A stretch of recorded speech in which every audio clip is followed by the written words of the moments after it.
The glass tipped before I could move. Red spilled across my blouse, cold against my skin. A sharp intake of breath moved around the table, then stopped. No one reached for a napkin. No one stood.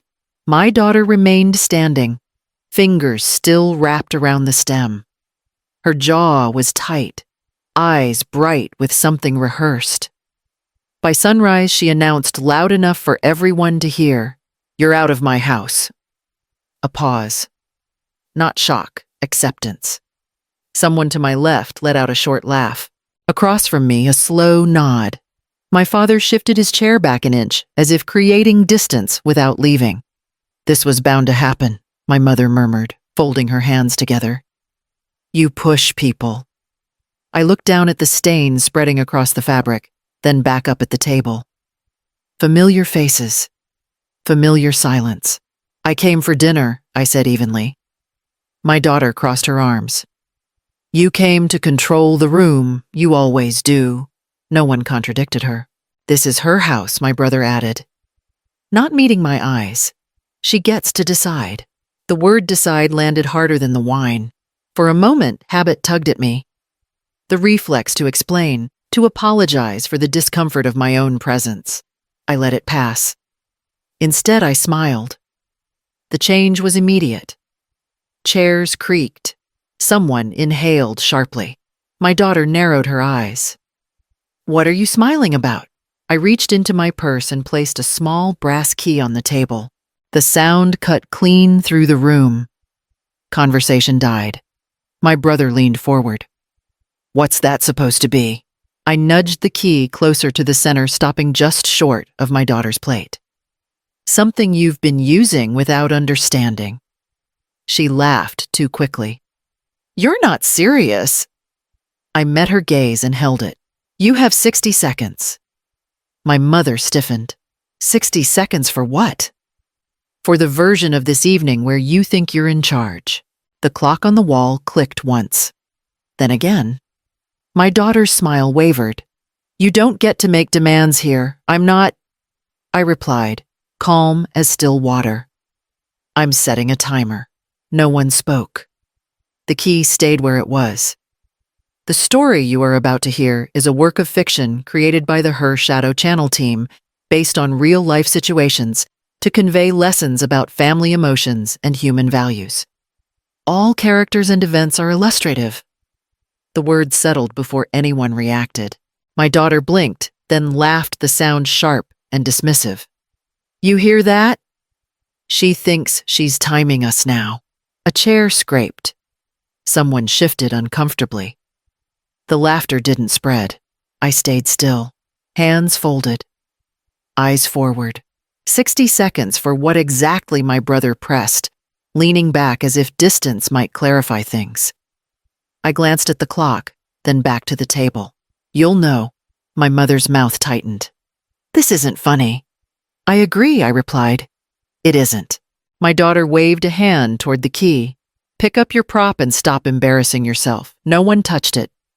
Not even her. The clock ticked again. Louder this time, or maybe we were listening now. My father cleared his throat. "You're making a scene." She seized on that. Exactly. She always does this. Creates drama, then pretends she's above it. I met her stare without flinching. The wine stain had dried to a dark reminder across my blouse. I didn't bother covering it. "Say something," my daughter demanded. "Explain yourself."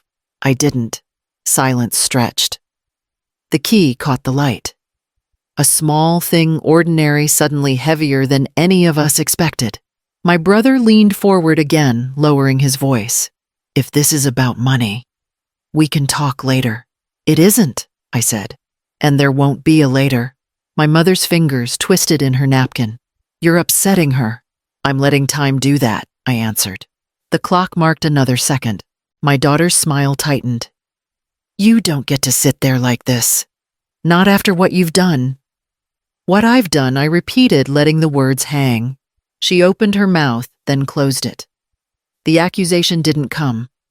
Her eyes dropped to the key, just for a moment.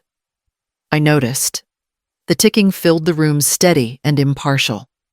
No one interrupted it now. No one laughed. I kept my gaze on my daughter and waited for the sound to change. I learned early how to soften myself. Whenever my daughter's voice rose, I lowered mine. Whenever a room tightened around her moods, I smoothed the edges. I was the reasonable one. The one who paid late fees without mentioning them. The one who filled gaps quietly and pretended it was nothing. "You know how she is," my mother used to whisper, as if that explained everything. I nodded then.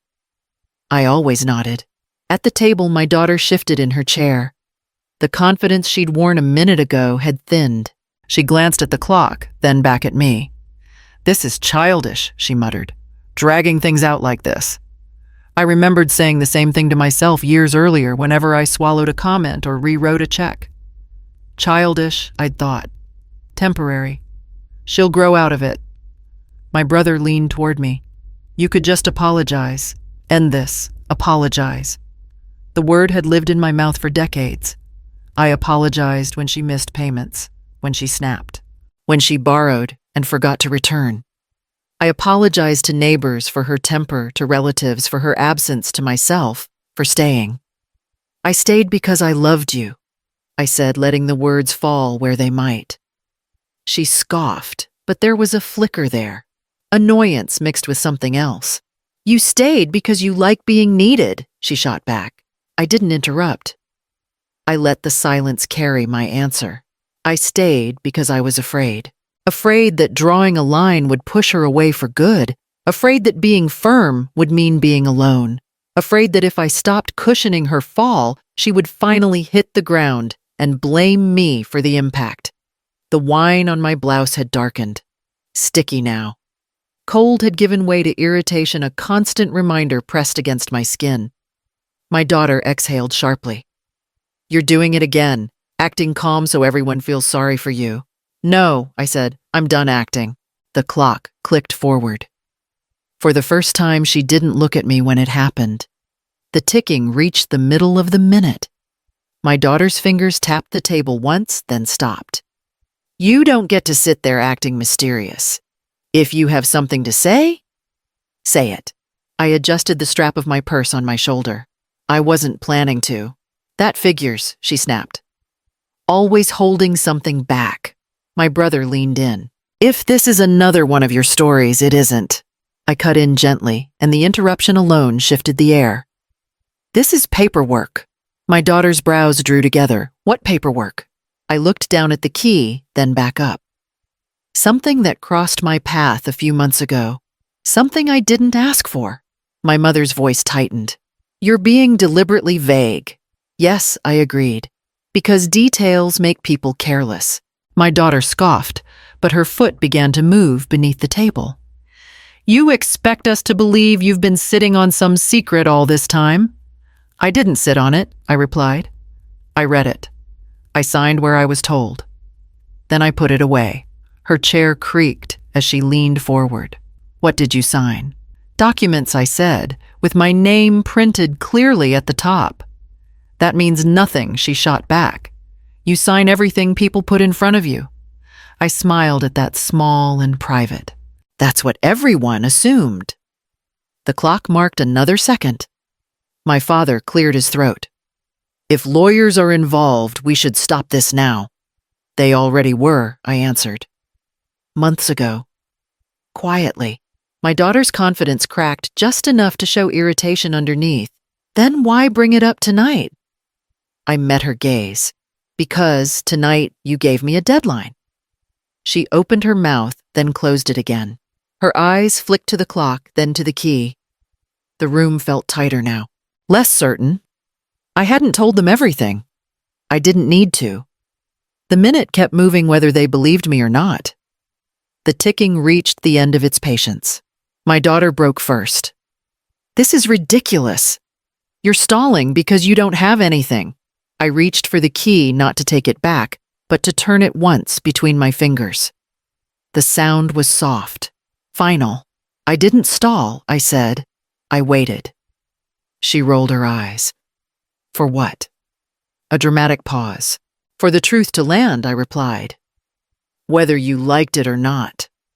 My brother leaned back, arms crossed. If you're implying something about the house, just say it. I nodded once. All right. The room went still. You missed payments, I said, looking only at my daughter. More than once. Her mouth opened. Closed. That's none of your business. It became mine when the notices started going unanswered. My mother stiffened. What notices? The final ones, I said. Final ones, The quiet kind. The kind lenders send when they've already made a decision. My daughter pushed her chair back. That's not true. No, I agreed. It already happened. My father's voice dropped. What do you mean happened? The foreclosure, I said. No shouting, no locks changed overnight, just paperwork processed and sealed. My daughter laughed sharp and brittle. You're lying. I placed the key back on the table. A private sale closed weeks ago. Silence spread fast this time. Heavy. Unavoidable. My brother leaned forward again, slower now. Who bought it? I met his eyes. I did. My daughter shook her head. You couldn't afford this place. I didn't buy it to afford it, I said. I bought it to finish what your missed payments started. My mother's hands trembled. Why didn't you tell us? Because no one asked, I replied. And because it wasn't a conversation until tonight. My daughter stared at the key as if it had shifted shape. So that's what this is? A power play? No, I said. This is proof. She swallowed. Her authority drained quietly, like water finding a crack. No one argued with me now. No one spoke for her. The house felt different, though nothing had moved. The shift didn't come with an announcement. It arrived in fragments. My mother spoke first, her voice lower than before. We didn't know things were that far along. My daughter turned toward her. You told me to stand my ground. I told you to protect yourself, my mother replied. This feels different. My father leaned forward, elbows on the table. How long ago did this happen? I answered without emphasis. Long enough for it to be final. My daughter's head snapped back to me. You let us keep living here. I didn't interrupt your life, I said. I let it continue. My brother rubbed his jaw. So this wasn't some last-minute decision. No, I said. It was a quiet one. Silence followed thicker than before. No one laughed now. No one nodded in agreement with her. My daughter looked around the table searching. You're all just going to sit there. My mother avoided her eyes. Lower your voice. That was new. You were fine with this earlier, my daughter pressed. You told her she should leave. My father exhaled. We didn't have the full picture. She stared at him. You took my side. I took what I thought was reasonable, he said. This isn't that. The word reasonable landed between us, heavy with irony. My daughter's chair scraped back an inch. So now I'm the problem. No one answered her right away. My brother spoke carefully. We need to slow this down. There is nothing to slow, I said. Only things to understand. She laughed, short and hollow. You planned this. You waited until everyone was watching. I waited until you decided I had no place here, I replied. Her mouth opened, then closed. The room no longer leaned toward her. The air around her felt thinner. I didn't smile this time. I didn't need to. I watched as the certainty she'd relied on slipped away, replaced by glances and half-questions that no longer belonged to her. No one asked me to leave again. I reached into my purse again, slower this time. My daughter stiffened. What now? I placed my phone beside the key. The screen stayed dark for a moment longer than necessary. You don't get to keep adding things, she snapped. You've already made your point. I haven't, I replied. I've explained it. My brother shifted. If this turns into a list, it won't, I said. There's only one. I tapped the screen. It lit up bright and unmistakable. A date sat at the top. A time beneath it. Clear, ordinary, impossible to argue with. My daughter leaned back, crossing her arms. That doesn't prove anything. I pressed play. Her voice filled the room, not raised, not theatrical, flat and cutting. Words she'd chosen carefully, believing no one else would hear them. My mother's breath caught. The recording ended. I didn't replay it. I didn't need to.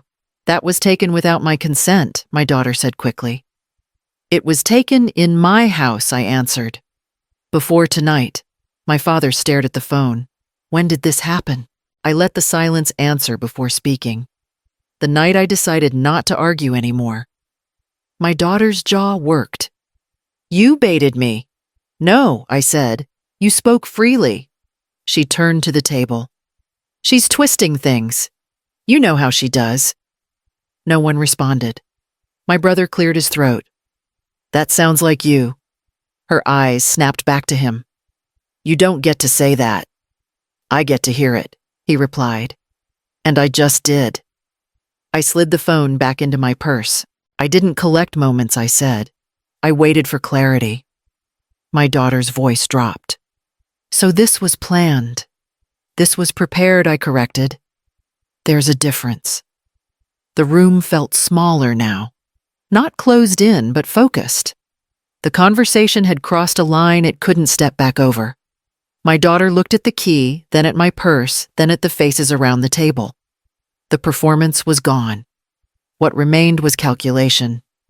She spoke again slower this time. What happens next? I didn't rush to answer. The clock continued its steady work. I didn't raise my voice when I answered her. There are two ways this goes, I said, resting my hands on the table. Neither of them includes pretending this didn't happen. My daughter straightened. You don't get to decide everything. I already did, I replied. Weeks ago. My father opened his mouth, then stopped. My mother watched the clock instead. The first way is simple, I continued. I enforce what I own. I file what I have. Distance becomes permanent. Conversations stop. Lawyers take over. My daughter scoffed. You'd do that to your own child. I would do it to protect myself, I said. The title doesn't change the damage. Her shoulders tightened. And the second. I paused long enough for the ticking to press against the room. The second way requires effort, I said. Accountability, restitution. Boundaries you don't get to argue with. My brother frowned. Restitution? How? Returning what was taken, I said. Repairing what was said. Accepting limits without negotiating around them. My daughter laughed, but it cracked halfway through. So you want control? No, I said. I want peace. Control is what you demanded earlier. My mother finally spoke. And if she agrees, then she stays for now, I said. Under terms. Written. Clear. My daughter leaned forward. You're enjoying this. I met her stare. I'm steady. The clock ticked again. The sound had grown heavier, like it was counting more than seconds. You always make things conditional, she muttered. I learned that unconditional access is expensive, I replied. My father rubbed his hands together. How much time? I glanced at the clock. Not much. My daughter's gaze darted around the table. No one nodded for her now. No one stepped in. Her voice dropped. And if I say no, I didn't hesitate. Then this ends tonight. The final seconds passed without ceremony. No shouting, no dramatic movement, just the quiet awareness that something had reached its limit. I waited for her answer without leaning forward, without softening the space she had hardened herself. The room held its breath. My daughter's shoulders dropped first. The fight left her before the words did. I was wrong, she said, staring at the table instead of at me. I didn't think you'd ever stop taking it. No one interrupted her this time. I told myself you were fine, she continued, that you didn't need anything, that you'd always be there. Her voice thinned. I used that. I nodded once. Not encouragement. Not dismissal. My mother reached for her napkin, then let it go. My father kept his eyes down. I'm sorry, my daughter added. The words landed unevenly like they were new in her mouth. For tonight. For before. For treating you like you didn't matter. I breathed in. Slowly.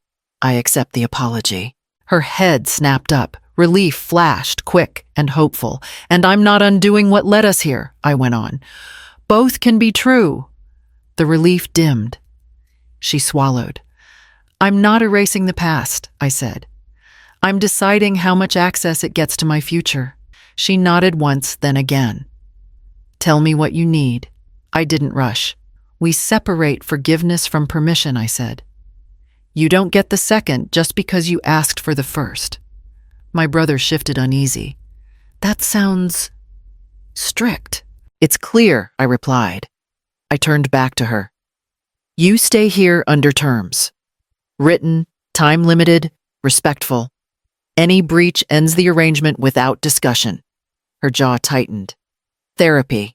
Yes, I said, weakly. Restitution, she added, testing the word. Yes. No lies about you, she said quietly. To anyone. I met her eyes. Especially that. She nodded again. Slower this time. I can do that. I believed she believed it.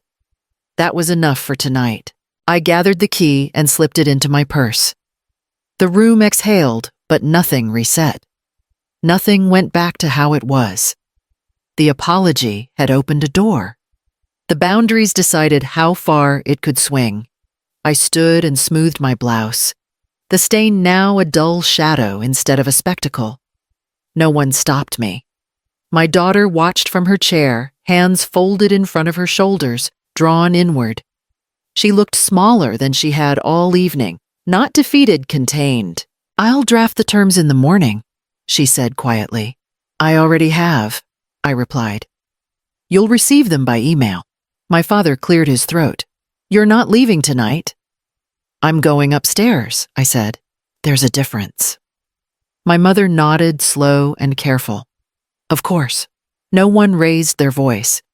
No one challenged the decision. The house had accepted its new order without ceremony. I picked up my purse and paused at the doorway. The brass key rested inside it, now warm from my hand. This isn't a punishment, I said, not turning around. It's a correction. My daughter stood. I know. That was enough. I walked away from the table, from the plates, untouched, from the place where I'd been told to disappear. Each step felt deliberate, unhurried. The floor didn't creak under me the way it used to, or maybe I simply wasn't listening for permission anymore. Behind me, chairs shifted. Quiet murmurs followed. No arguments. No apologies repeated. The moment had passed. At the top of the stairs, I stopped. Sunrise isn't a deadline, I said. It's a reset. My daughter's voice carried up to me, steady now. I won't forget that. I hope you don't, I replied. I closed the bedroom door without locking it. The house settled. Somewhere below, a clock marked the hour.